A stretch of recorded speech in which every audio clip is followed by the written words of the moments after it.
Shalom, Barakatah Yahweh, Ba'ashim, Yahweh Shai, Ba'ashim B'Karkadash. All praises and glories definitely do, especially in the times we're living in. Much respect to the apostles and others of Great Millstone, and to all the brothers out there doing the work. I say Shalom. All right, my title to this lesson will be not conformed to this world. I repeat, be not conformed to this world. Why? Because this world is passing before you. All right.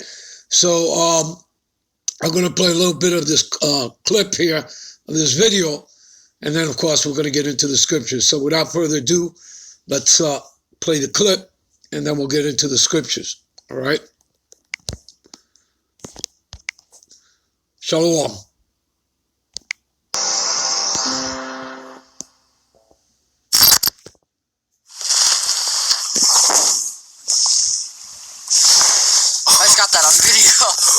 What was that? What was that? That's a big gun.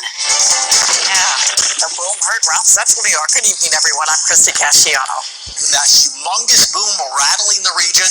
Did you hear it? That mysterious boom heard for miles. Calls were coming in from all across Central New York about the noise. It shook windows. It rattled our pets. Oh, I hope I got that. I just saw a comet. Holy cow, I think that was like a shooting star, but in the day. He heard an explosion that shook the house. They're from Maryland, Michigan, Ohio, and Canada, and they also heard that boom.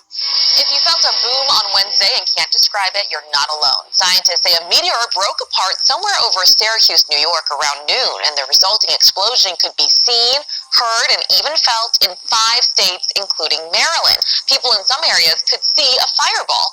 Others describe the sound as being similar to a clap of thunder. A brightly burning meteor has been caught on camera in Japan. The fireball can be seen through the clouds for a few seconds before it exploded, lighting up the night sky.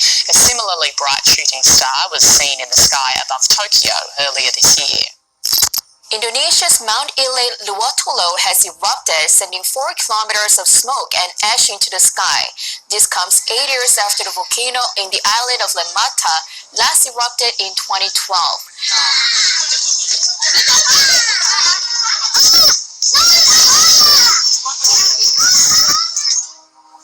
On Lembata Island in Indonesia's southernmost province, this is Mount Lewotolo. Thousands usually live on the slopes of the volcano, accustomed to its quiet grumbling close to their homes. But days ago, a large eruption triggered panic among the local population. Ash shot more than 4 kilometers into the sky. Indonesia sits on what's known as the Ring of Fire, which makes it vulnerable to frequent seismic activity. It has 147 volcanoes, and several have been highly active this month. 4 volcanoes across different islands are now on the 2nd highest alert level. As we go to air tonight, bushfires are bearing down on Kingfisher Bay Resort on Fraser Island.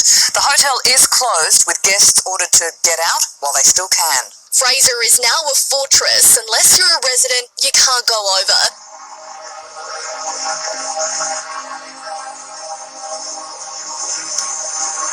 Weather records fell over the last 24 hours as Sydney sweltered through its hottest November night ever.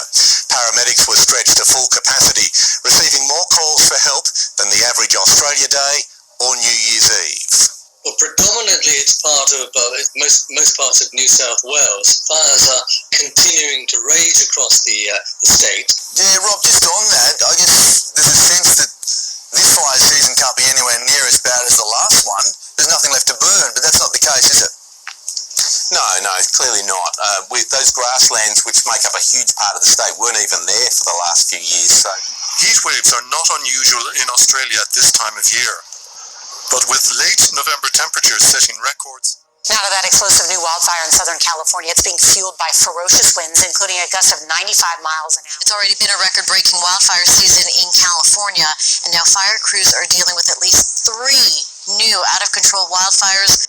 Powerful winds pushing the flames in all directions, scorching an area larger than 3,000 football fields overnight.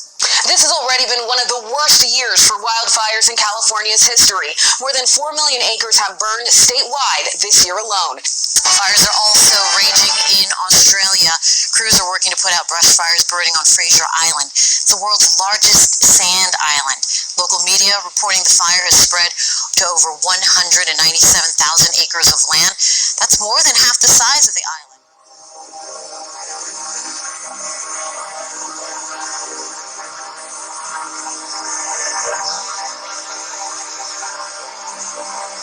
Now, in a special BBC broadcast, Antonio Guterres also said that there is no vaccine for the planet. 2020 has been a year of dramatic weather extremes. To put it simply, the state of the planet is broken. Dear friends, humanity is waging war on nature. This is suicidal. Nature always strikes back. The UN's annual climate report read like a list of natural disasters. Record hurricanes in the Atlantic and Central America, record wildfires and record temperatures. California alone saw the biggest fires in its history this summer and the hottest air temperature on the planet in a century, if not ever. And this year has seen higher temperatures the world over, on land, sea, and especially the Arctic. Biodiversity is collapsing, deserts are spreading, oceans are choking with plastic waste, and apocalyptic fires and floods, cyclones and hurricanes are the new normal. Terrible wildfires raged across Australia, burning vast areas, and there were huge wildfires in California and even Arctic Siberia. The UN Secretary General says the world now faces a moment of truth. Wildfires have once again returned to Australia, along with record-breaking temperatures. The apocalyptic scenes of last year still raw. While there is no vaccine to fix the planet, 2020 has proven human beings are capable of drastic action in the face of a crisis. The question now, how would the police disrupt this much larger group?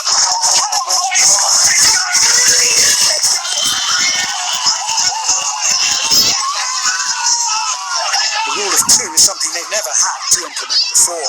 We start in France, where the government is under pressure after police clash with protesters in the capital, Paris. Demonstrations erupted over a new security bill that would restrict the right to publish images of police officers.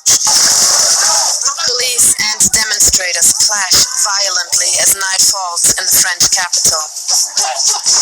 Journalists and participants document the events, publish videos and images. Some might call this a fitting end to a day of protest for freedom of expression and against a new security bill.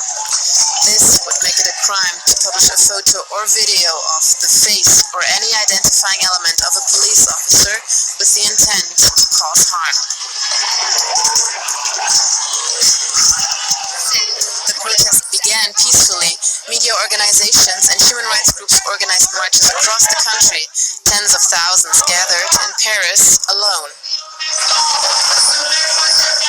Look, everyone's writing to me. Just a quick one, because we'll talk in the new year about this. Quick one to my viewers about what's called the Great Reset.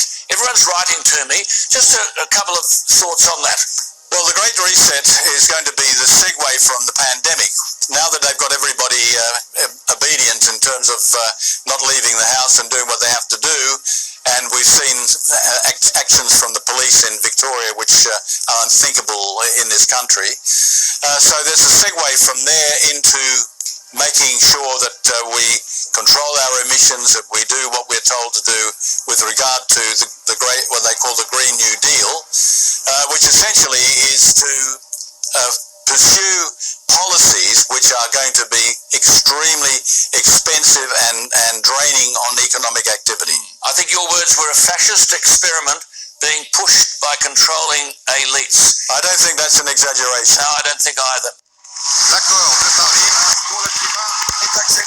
It is 5 years since the world came together in Paris to agree for the first time that every nation needs to play a part in tackling climate change. Some progress has been made, but not enough, according to the UN Secretary General. Every country, city, financial institution and company should adopt plans for transitions to net zero emissions by 2050 and take decisive action now to put themselves on the right path. It is a bold agenda, putting tackling climate change at the very heart of the United Nations role. But the science is clear, the Secretary General will say, unless the world reduces emissions, we face disaster. You know, and I'm sure everyone's interested in that. That's scary, isn't it? Yeah, and it's a subject which we've covered a lot of, and I'm sure we'll continue to talk about it, yeah.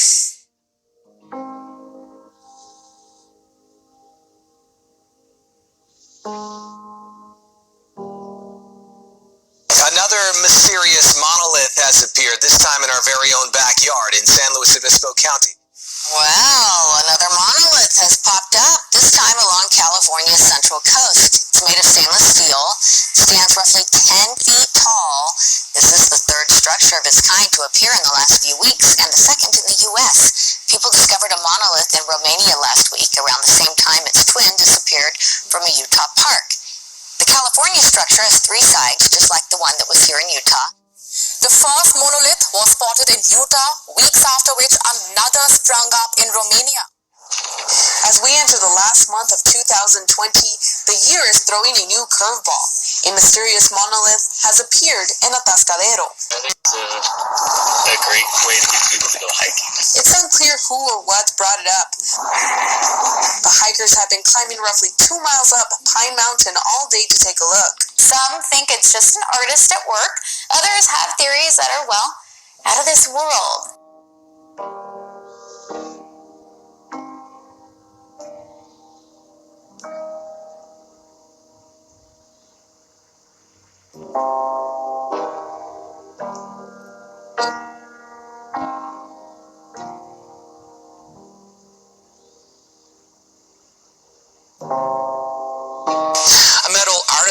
Is weighing in on this monolith mystery, or who or what could be behind it. Dan Patterson, founder of Santa Barbara Forge, hammered out some possible options. He says the metal structures could be a 6-sided love letter from the universe, or perhaps the work of space aliens. He says the images he's seen are so perfect, he's trying to wrap his head around how they're made.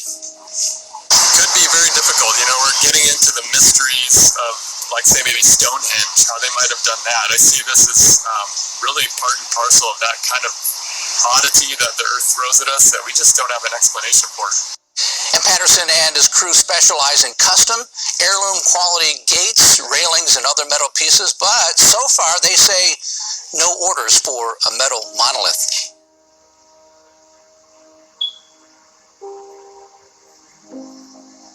All right, we're going to end it here. Okay, and let's go to the scriptures. Give me a minute. All right, we don't have that much time, so I'm going to have to come back with parts 2 and parts 3. But let's get this in. Romans 12:2, be not conformed to this world, but be ye transformed by the renewing of your mind, that ye may prove what is good and acceptable and the perfect will of the God power, Yahweh Bashim, Yahweh Shai. All right?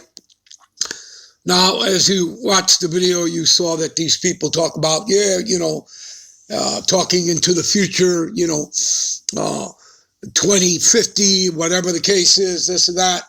Well, you know what? That's their mindset, all right? It's always been. They think that their homes and houses will go from generation to generation. No, that's absolutely false. It's not scriptural, all right?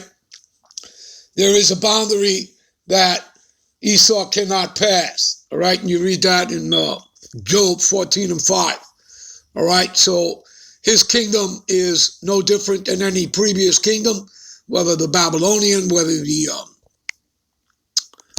Medo-Persian kingdom, or when they ruled, calling themselves the Greeks and morphed into the Roman Empire.